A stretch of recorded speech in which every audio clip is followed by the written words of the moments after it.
20% ethanol petrol में डाल रहे हैं, सब झूठा प्रचार करते हैं। कोई इथेनॉल से कोई नुकसान नहीं हुआ। 120 रुपए जो पेट्रोल ले रहे हैं उसका भाव 15 रुपए लीटर करेंगे। पूरा देश की गाड़ी को खत्म कर दिया नितिन गडकरी ने। अब जो गाड़ियों में भरा जा रहा है वो सिर्फ पेट्रोल नहीं है। इंडिया धीरे धीरे E20 फ्यूल की तरफ बढ़ रहा है, यानी 20% एथेनॉल और 80% पेट्रोल। सरकार का दावा है इससे भारत का हजारों करोड़ रुपए का ऑयल इंपोर्ट कम होगा, फार्मर्स को फायदा होगा और पॉल्यूशन भी घटेगा। लेकिन अगर E20 इतना ही अच्छा है तो ऑटोमोबाइल कंपनीज नए इंजन क्यों बना रही हैं? एक्सपर्ट सवाल क्यों उठा रहे हैं? इससे क्या माइलेज घटेगा?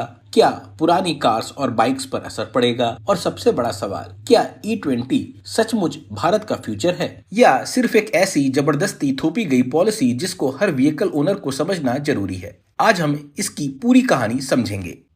इस डॉक्यूमेंट्री में हम जानेंगे E20 आखिर है क्या, भारत इसे क्यों अपना रहा है, इससे किसे फायदा होगा, किन लोगों को चिंता है और आखिर क्या आपको अपनी गाड़ी को लेकर परेशान होने की जरूरत है।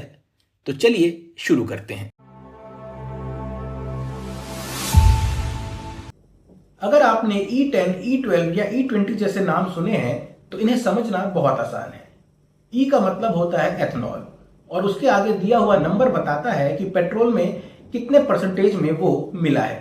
फॉर एग्जाम्पल E10 का मतलब है 10% इथेनॉल और 90% पेट्रोल। इसी तरह E20 का मतलब है 20% इथेनॉल और 80% पेट्रोल। लेकिन अब सवाल उठता है कि इथेनॉल आखिर है क्या? इथेनॉल एक तरह का अल्कोहल होता है, लेकिन ये पीने वाला अल्कोहल नहीं है, बल्कि फ्यूल ग्रेड इथेनॉल होता है। इंडिया में इसे मुख्य रूप से शुगर केन से बनने वाले मोलासिस से तैयार किया जाता है। मोलासिस यानी चीनी बनाने के बाद बचने वाला एक गाढ़ा सिरप। आजकल कॉर्न, मेज और कुछ दूसरे एग्रीकल्चरल सोर्सेस से भी इथेनॉल बन रहा है, यानी खेती से फ्यूल। यहीं से बायोफ्यूल की कहानी शुरू होती है। अन्नदाता से ऊर्जादाता, ethanol blended petrol programme.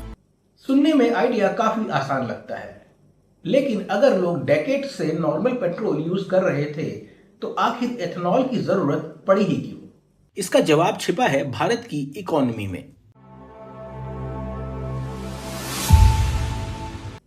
India world के सबसे बड़े क्रूड ऑयल इंपोर्टर्स में से एक है। हम अपनी यूज का ज्यादातर क्रूड ऑयल फॉरेन कंट्रीज से खरीदते हैं।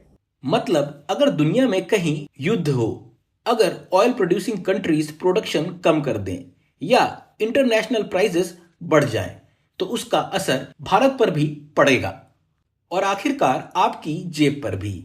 क्योंकि क्रूड ऑयल महंगा तो पेट्रोल महंगा, डीजल महंगा, ट्रांसपोर्ट महंगा और धीरे धीरे कई दूसरी चीजें भी महंगी।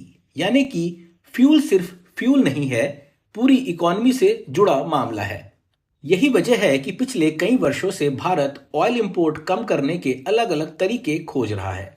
Electric vehicles, green hydrogen, biofuels और इन्हीं में से एक इथेनॉल ब्लेंडिंग। सरकार का लॉजिक है कि अगर पेट्रोल में इथेनॉल मिलेगा तो प्योर पेट्रोल की जरूरत कम होगी और अगर करोड़ों लीटर पेट्रोल की बचत हो सके तो देश का इंपोर्ट बिल भी कम हो जाएगा। यानी सरकार E20 को सिर्फ एक इन्वायरमेंटल पॉलिसी नहीं बल्कि एनर्जी सिक्योरिटी का हिस्सा मानती है। लेकिन ऑयल इंपोर्ट ही पूरी कहानी नहीं। E20 के पीछे एक और बड़ा रीजन है, भारत का करोड़ों किसान। सरकार का कहना है कि इथेनॉल सिर्फ एक फ्यूल नहीं बल्कि किसानों की इनकम बढ़ाने का एक जरिया है। लेकिन क्या सचमुच ऐसा है?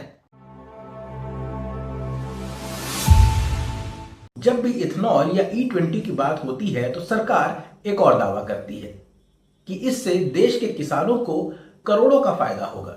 लेकिन कैसे? इसे समझने के लिए पहले हमें शुगर केन इंडस्ट्री को समझना होगा।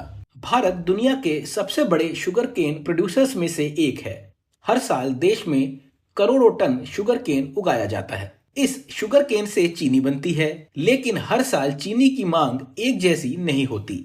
कई बार शुगर मिल्स के पास जरूरत से ज्यादा स्टॉक जमा हो जाता है और जब स्टॉक बढ़ता है तो उन पर फाइनेंशियल प्रेशर भी बढ़ता है और इसी के चलते फार्मर्स की पेमेंट में देरी हो जाती है। यहीं इथेनॉल सरकार के लिए एक नया विकल्प बनकर सामने आता है। अगर अतिरिक्त शुगर या मोलासिस इथेनॉल बनाने में इस्तेमाल हो तो शुगर मिल्स को एक नया मार्केट मिल सकता है, और अगर मिल्स की कमाई बढ़ेगी तो उम्मीद है कि फार्मर्स की कमाई भी बढ़ेगी। यानी कि एक ही फसल दो काम, चीनी भी फ्यूल भी। यही सरकार की सोच है। हमारा किसान केवल अन्नदाता नहीं ऊर्जादाता बने, ऊर्जादाता नहीं ईंधन दाता बने। गवर्नमेंट का तीसरा लॉजिक है एनवायरमेंट। आज पूरी दुनिया कार्बन इमिशंस कम करने की बात कर रही है। भारत भी नेट जीरो जैसे बड़े लक्ष्यों की बात कर रहा है। ऐसे में बायोफ्यूल यानी कि प्लांट बेस्ड फ्यूल एक विकल्प के रूप में देखा जा रहा है। इथेनॉल पौधों से बनता है, और जब पौधे बढ़ते हैं तो वो इन्वायरमेंट से कार्बन डाइऑक्साइड भी लेते हैं। इसी आधार पर कहा जाता है कि इथेनॉल ब्लेंड कुछ सिचुएशंस में प्योर पेट्रोल की तुलना में कम कार्बन एमिशंस दे सकता है। क्या इसका मतलब E20 पूरी तरह से ग्रीन फ्यूल है? जरूरी नहीं, क्योंकि किसी भी फ्यूल का असर सिर्फ टेल पाइप से निकलने वाले धुएं से तय नहीं होता। सवाल ये भी है कि उसे बनाने में कितनी एनर्जी लगती है, कितना पानी लगता है, और पूरी प्रक्रिया का इन्वायरमेंटल इम्पैक्ट क्या रहा। यहीं से डिबेट शुरू होती है। अब तक सरकार के दावे हमने सुन लिए, कम ऑयल इंपोर्ट, फार्मर्स को फायदा, इन्वायरमेंट के लिए एक बेहतर फ्यूल। सब कुछ सुनने में काफी पॉजिटिव लगता है, लेकिन अगर कहानी इतनी ही आसान होती तो एथेनॉल को लेकर इतनी बहस नहीं होती। सबसे ज्यादा सवाल व्हीकल ओनर्स पूछ रहे हैं, क्या इथेनॉल कार और बाइक्स के लिए सुरक्षित है? क्या इससे माइलेज कम होगी? क्या पुराने इंजन्स पर इसका असर पड़ेगा? और ऑटोमोबाइल कंपनीज नई गाड़ियों में E20 कंपैटिबल इंजन क्यों लेकर आ रही हैं? People are upset with Nitin Gadkari for the way he has imposed ethanol on the people of India. पूरे देश को बर्बाद कर दिया नितिन गडकरी अकेले अपने बेटा को प्रॉफिट पहुंचाने के लिए। इस डॉक्यूमेंट्री का ये सबसे महत्वपूर्ण हिस्सा है।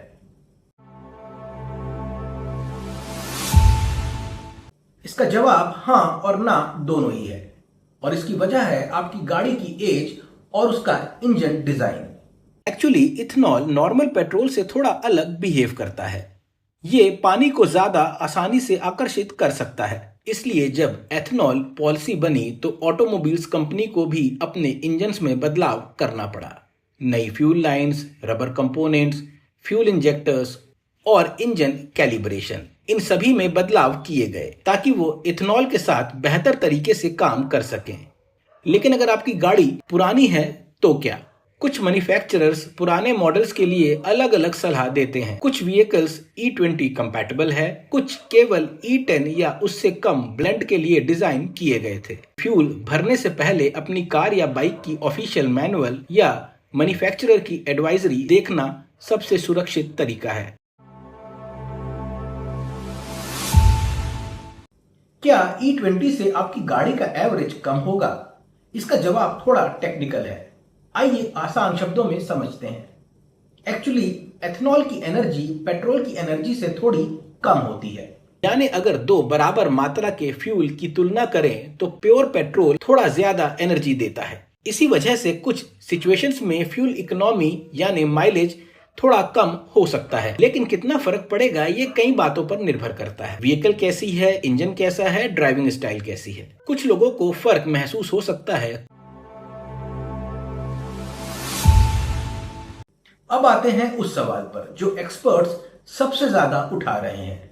अगर इथेनॉल शुगर केन से बनता है तो क्या इथेनॉल बनाने में पानी का यूसेज बढ़ेगा?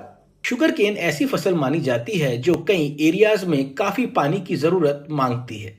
इसी वजह से कुछ एक्सपर्ट्स कहते हैं कि अगर एथेनॉल की डिमांड लगातार बढ़ी तो भविष्य में क्रॉप प्लानिंग और वाटर मैनेजमेंट बहुत महत्वपूर्ण हो जाएगा।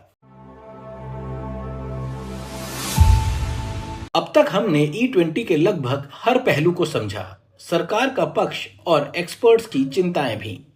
पेट्रोल में एथेनॉल ब्लेंडिंग सही है या गलत, इसका जवाब देना एक लाइन में पॉसिबल नहीं है, क्योंकि हर पॉलिसी की तरह इसके भी कुछ फायदे हैं और कुछ चुनौतियां।